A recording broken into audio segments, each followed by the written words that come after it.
Hi நண்பா, welcome back to கோவம் tech channel. இந்த வீடியோவில் நம்ம எதை பற்றி பார்க்க போகிறோம்னா, நம்மளுடைய மொபைலை எப்படி பிசியாக மாற்றுறது அப்படிங்கிற பற்றி தான் இந்த வீடியோவில் பார்க்க போகிறோம்.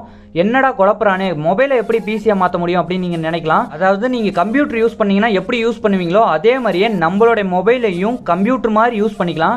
இதுக்காக நீங்கள் எந்த அப்ளிகேஷனுமே இன்ஸ்டால் பண்ண தேவையில்ல. நம்ம மொபைலில் இருக்கக்கூடிய செட்டிங்ஸ்லேயே நம்ம ஒரு செட்டிங்ஸை மட்டும் சேஞ்ச் பண்ணால் போதும். அந்த செட்டிங்ஸ் என்னங்கிறத பற்றி தான் இந்த வீடியோவில் பார்க்க போகிறோம். ஸோ இந்த வீடியோ மட்டும் ஸ்கிப் பண்ணாமல் ஃபுல்லாக பாருங்கள் நண்பா. இந்த வீடியோ ஃபுல்லாக பார்த்து முடிச்சுட்டு உங்களுக்கு யூஸ்ஃபுல்லாக இருந்தால் மறக்காம இந்த வீடியோக்கு லைக் பண்ணுங்க, உங்க ஃப்ரெண்ட்ஸ் எல்லாத்துக்குமே ஷேர் பண்ணி விடுங்க.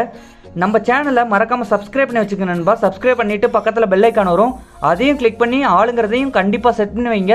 அப்படின்னா தான் இந்த மாதிரி யூஸ்ஃபுல்லான வீடியோஸ்லாம் உங்களுக்கு உடனுக்குடனே நோட்டிஃபிகேஷனாக வரும். ஓகே நண்பா, இந்த செட்டிங்ஸ் என்னன்னு இப்போ பார்த்துடலாம். உங்கள் மொபைலில் இருக்கக்கூடிய செட்டிங்ஸ் ஓப்பன் பண்ணிக்கோங்க. நீங்கள் ஃபஸ்ட்டு டெவலப்பர் ஆப்ஷன் எனபிள் பண்ணணும் நண்பா. உங்கள் மொபைலில் நீங்கள் இன்னும் டெவலப்பர் ஆப்ஷன் எனபிள் பண்ணலைன்னா அது எப்படி எனபிள் பண்ணணும்னு பார்த்தீங்கன்னா, எபவுட் ஃபோன் ஒரு ஆப்ஷன் கொடுத்துருப்பாங்க. ஸோ அதை கிளிக் பண்ணி உள்ளே போங்க. அதில் வெர்சன் ஒரு ஆப்ஷன் இருக்கும் நண்பா. ஸோ அதை கிளிக் பண்ணி உள்ளே போனீங்கன்னா பில்டு நம்பர்னு ஒரு ஆப்ஷன் கொடுத்துருப்பாங்க. ஸோ அதை பார்த்தீங்கன்னா 7 டைம்ஸ் கிளிக் பண்ணுங்க நண்பா. ஸோ 7 டைம்ஸ் கிளிக் பண்ணிங்கன்னா உங்களுக்கு டெவலப்பர் ஆப்ஷன் பார்த்தீங்கன்னா எனபிள்ட் ஆயிரும். நான் ஆல்ரெடி எனபிள் பண்ணி வச்சிருக்கேன். ஸோ அதனால தான் எனக்கு ஆல்ரெடி எனபிள்னு வந்திருக்குது. ஓகே நண்பா, அதுக்கப்புறம் டெவலப்பர் ஆப்ஷன் பார்த்தீங்கன்னா மேலே சர்ச் பண்ணுற இடத்துலயே பார்த்தீங்கன்னா டெவலப்பர் ஆப்ஷன் சொல்லி சர்ச் பண்ணிங்கன்னா வந்துடும். அப்படி இல்லைனா கீழேயே செட்டிங்ஸில் கொடுத்துருப்பாங்க. ஸோ ஒரு சில மொபைலில் பார்த்தீங்கன்னா அடிஷ்னல் செட்டிங்ஸ்ன்னு இருக்கும். ஸோ அதை கிளிக் பண்ணி உள்ளே போனீங்கன்னா அந்த இடத்துல பார்த்தீங்கன்னா டெவலப்பர் ஆப்ஷன்ஸ் கண்டிப்பாக இருக்கும் நண்பா. ஸோ அதை கிளிக் பண்ணி உள்ளே போங்க. அதில் கீழே ஸ்க்ரோல் டவுன் பண்ணிகிட்டே வாங்க. கீழே ஸ்க்ரோல் டவுன் பண்ணிட்டே வந்தீங்கன்னா ஸ்மாலஸ்ட் வித் அப்படின்னு சொல்லி ஒரு ஆப்ஷன் கொடுத்துருப்பாங்க. ஸோ அதை கிளிக் பண்ணுங்க நண்பா. இதில் பார்த்தீங்கன்னா 360ங்கிறது நம்மளுக்கு ஆல்ரெடி இருக்கும். ஸோ அதை பார்த்தீங்கன்னா ரிமூவ் பண்ணிவிட்டு 700 அதாவது 700 அப்படின்னு சொல்லி போட்டு நீங்கள் சேவ் கொடுத்துங்க நண்பா. ஸோ அந்த மாதிரி சேவ் பண்ணிட்டீங்கன்னா உங்கள் மொபைல் பார்த்தீங்கன்னா பிசியில் இருக்க மாதிரி மாறிடும் நண்பா. வேணால் நீங்கள் செக் பண்ணி பாருங்கள். உங்கள் மொபைலில் அந்த செட்டிங்ஸை நீங்கள் சேஞ்ச் பண்ணிவிட்டு உங்கள் மொபைலை யூஸ் பண்ணி பாருங்கள். ஸோ நான் பார்த்தீங்கன்னா வேறு தீம் செட் பண்ணியிருக்கனால எனக்கு இந்த மாதிரி மொபைலில் இருக்க மாதிரியே காட்டுது. ஸோ மேலேருந்து ஸ்க்ரோல் டவுன் பண்ணிகிட்டே வந்தேன்னா இந்த மாதிரி எல்லாமே பிசியாக மாறிடும்.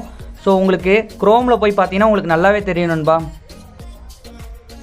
ஸோ பாருங்கள், நீங்கள் பிசியில் யூஸ் பண்ணீங்கன்னா எப்படி டேப்லாம் ஒன்று ஒன்றா ஓப்பன் ஆகுமோ அதே மாதிரியே நம்ம இந்த மாதிரி நியூ டேப் ஓப்பன் பண்ணிட்டே போகலாம். நீங்கள் கம்ப்யூட்டரில் எப்படி யூஸ் பண்ணுவீங்களோ அதே மாதிரியே நம்ம மொபைலும் மாறிடும் நண்பா. எந்த ஆப்புக்குள்ளே போனாலுமே உங்களுக்கு பார்த்தீங்கன்னா பிசி மாதிரி வந்துடும். ஸோ நான் பார்த்தீங்கன்னா வெளியில் தீம் செட் பண்ணியிருக்கனால எனக்கு அந்த மாதிரி வெளியிலேயும் மாறல. நீங்கள் தீம் செட் பண்ணாமல் மொபைலோட நார்மல் இதுதான் வச்சுருப்பீங்க. ஸோ உங்களுக்குலாம் பார்த்தீங்கன்னா ஹோம் பேஜ் பார்த்தீங்கன்னா கம்ப்யூட்டரில் இருக்க மாதிரியே இருக்கும். ஓகே நண்பா, இந்த ட்ரிக் உங்களுக்கு நிறைய பேருக்கு தெரியாது. இந்த வீடியோ மூலமாக பார்த்து தெரிஞ்சுக்க நண்பா. ஓகே நண்பா, அதை திரும்பவும் எப்படி ரிமூவ் பண்ணணும்னு பார்த்தீங்கன்னா திரும்பவும் செட்டிங்ஸ் ஓப்பன் பண்ணிக்கோங்க. அதில் அடிஷ்னல் செட்டிங்ஸ் போய்க்குங்க. அதில் டெவலப்பர் ஆப்ஷனுக்குள்ளே போய் திரும்பவும் அதை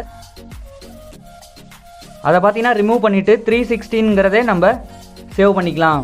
ஓகே நண்பா, அந்த மாதிரி சேவ் பண்ணிட்டீங்கன்னா திரும்பவும் நார்மலாக நீங்கள் மொபைலில் யூஸ் பண்ண மாதிரியே வந்துடும் நண்பா. ஓகே நண்பா, இந்த வீடியோ உங்களுக்கு ரொம்ப பிடிச்சிருக்குன்னு நினைக்கிறேன். யூஸ்ஃபுல்லாக இருந்தால் மறக்காமல் லைக் பண்ணுங்கள், உங்கள் ஃப்ரெண்ட்ஸ் எல்லாத்துக்குமே ஷேர் பண்ணி விடுங்க. மறக்காமல் நம்ம சேனலை சப்ஸ்கிரைப் பண்ணி வச்சுக்கோங்க. சப்ஸ்கிரைப் பண்ணிவிட்டு பக்கத்தில் பெல் ஐக்கான் வரும், அதையும் கிளிக் பண்ணி ஆளுங்கிறதையும் கண்டிப்பாக செட் பண்ணி வச்சுக்கோங்க. ஓகே நண்பா, நம்ம செகண்டாக ஒரு சேனல் வச்சுருக்கோம், அதையும் வியூ பண்ணி பாருங்கள். உங்களுக்கு யூஸ்ஃபுல்லான வீடியோஸ்லாம் அதில் தொடர்ந்து அப்லோட் பண்ணுவோம். ஸோ அதுவும் உங்களுக்கு பிடிச்சிருக்கும் நண்பா. ஸோ அதையும் அந்த சேனலையும் மறக்காமல் சப்ஸ்கிரைப் பண்ணிக்க, பக்கத்தில் பெல் ஐக்கான் வரும், அதையும் கிளிக் பண்ணி ஆளுங்கிறதையும் கண்டிப்பாக செட் பண்ணி வைங்க. ஓகே நண்பா, இன்னும் ஒரு இன்ட்ரெஸ்டிங்கான ஒரு வீடியோவோட சந்திப்போம். தேங்க்ஸ் ஃபார் வாட்சிங் நண்பா.